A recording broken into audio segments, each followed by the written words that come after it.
I started making content on YouTube back in 2020. However, I have since gone back and retroactively deleted most of those old videos. And today I'm going to talk about why. So back in 2020, I began recording myself opening booster packs of things like Pokemon, Yu-Gi-Oh, Dragon Ball Z, maybe a little bit of Magic the Gathering, etc. And primarily those videos served me as a way to catalog some of the experiences, or if I ever got like a really cool chase card or whatever, I thought that it would serve me well to have documentation of that just so I could look back on that fondly. Over the course of time, I've been in this space for like 6 years as an adult now, or 7 years as an adult now, I guess.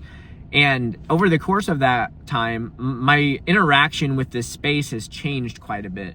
Primarily when I was first getting started, I was mostly just a consumer like everybody else. I was buying packs, ripping them, as I mentioned, buying cards online and sliding them into my binder. Maybe once in a while, I'd make a video on like what I was speculating on or why I thought something might be opportunistic.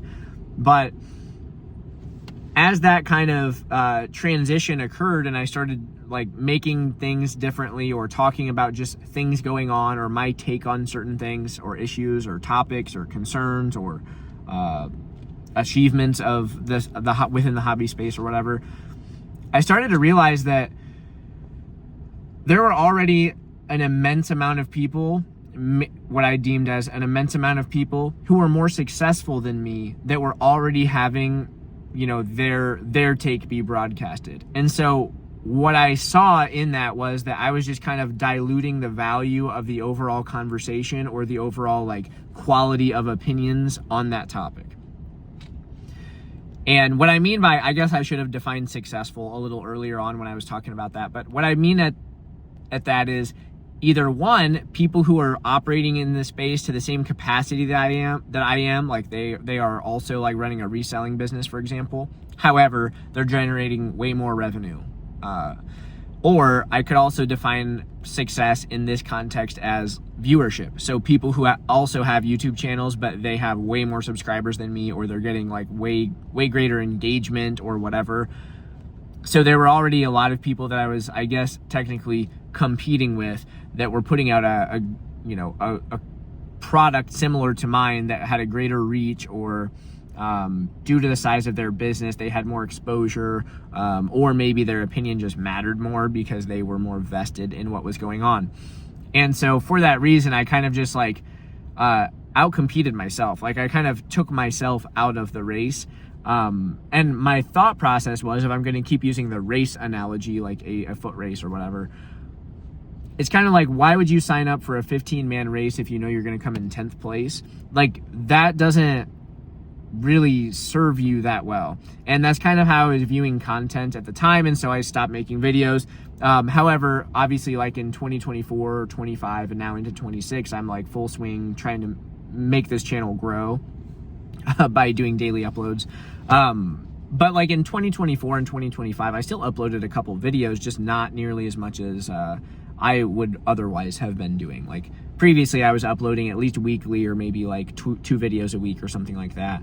And I did get, I've gotten pretty close to 500 subscribers on the channel right now, and I've only gotten like 5 new subscribers since I started making daily uploads. And that's making me question whether this type of content is actually like good or not, because I don't know.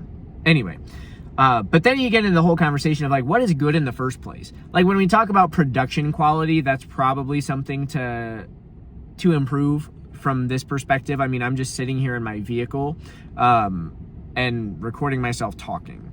So that's like as low as you can possibly go in terms of like the quality of content or the barrier of entry. And so I guess what I'm leveraging on a lot in these videos is, well, I'm a lot more seasoned now. But when we take a look at that, it's like, I've been in the hobby for 7 years. I've sold, hundreds of thousands of dollars worth of cards. I own some of like the rarest items in the space. Like I own white border test prints, which are like the rarest Scyther cards that exist. In other like tangentially related hobby spaces, I own like these key pieces or whatever. But it's like, none of that really matters that much, because I could name probably 3 people right now who've been in the hobby way less than me, who have way less experience, and on paper have accomplished way less, but they've got like over 1,000 subscribers on YouTube. And that doesn't mean that it's bad. It's just like their they've obviously figured out this in a way that I have not. And that's just something that I need to improve, I suppose, right? Like, that's what that means. Kind of something I alluded to in a previous video a few days ago is if you're using eBay, then you probably want to look into how you can optimally use eBay. And I think I talked about how when I was like 18, I had some friends with, 10,000 subscribers, or not subscribers. I had like friends with 10,000 subscribers or followers on Instagram, rather. And it's like they obviously knew something about how to use hashtags or like caption formatting or whatever that I didn't know. And I wasn't necessarily like trying to do anything with growing an Instagram, but it's definitely something I noticed because these are just kids that I hung out with or people I hung out with all the time. And like, I didn't think that they were anything like special or whatever, other than the fact that they were my friends. But obviously they knew how to work a platform that I had no idea how to operate efficiently in. And I wasn't playing the same game as them, I guess. But it's like, what are the reasons that somebody would want to have an eBay store? Well, to make money. And so if you want to make money, why not make a lot of money? And in order to do that, you have to kind of know how eBay works. And then you can actually tailor your strategy to working with eBay instead of against it. And then here, this example I'm providing now is YouTube. Like, I obviously need to look a little bit more into how YouTube works. And I've been trying some things like the way that I'm generating, thumbnails is the word I'm looking for. Like, I'm trying to make them presented as though, oh, this might be divisive, or oh, this might be like against the grain. And I think that kind of like can be a cue to get people to click. But I have a lot more research to do and a lot, I just have to do more. Like, that's the goal of 2026 in general, is just do more things. And I think that this YouTube channel, like experiment or whatever, might be a good starting point, because it's like, I honestly don't know that well how YouTube works. And the fact that I'm seeing people with a lot less experience and knowledge and like just their resume overall is like a little lower than mine, but they're killing it. Like, and I mean killing it. Like, they have like, let's say somewhere between 1 and 10,000 subscribers. Like, that's cool. That's awesome. That's, even at the low range of that, 1,000 subscribers is more than double what I have. And that's like, at one point in time, there were almost 400 videos on this channel. And so it's impressive that somebody who knows less and has been here for less time can generate such a great viewership, because it's like, those are people who are buying into what they say.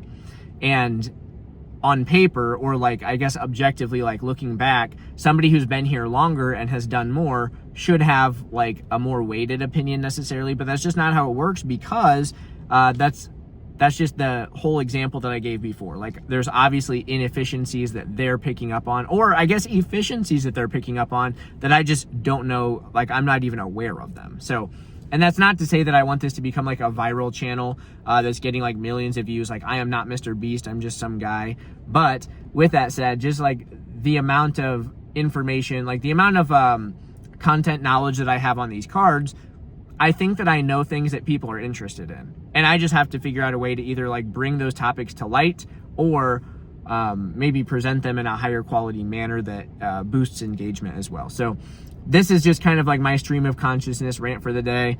I have recorded many videos in the same blue sweatshirt, but please know that they're all just being recorded on the same day. So trying to create a little bit of a backlog for myself, and we'll see if anything of value comes to you guys. So please click all the positive buttons. I appreciate all of you for watching, and I'll see you on the next one.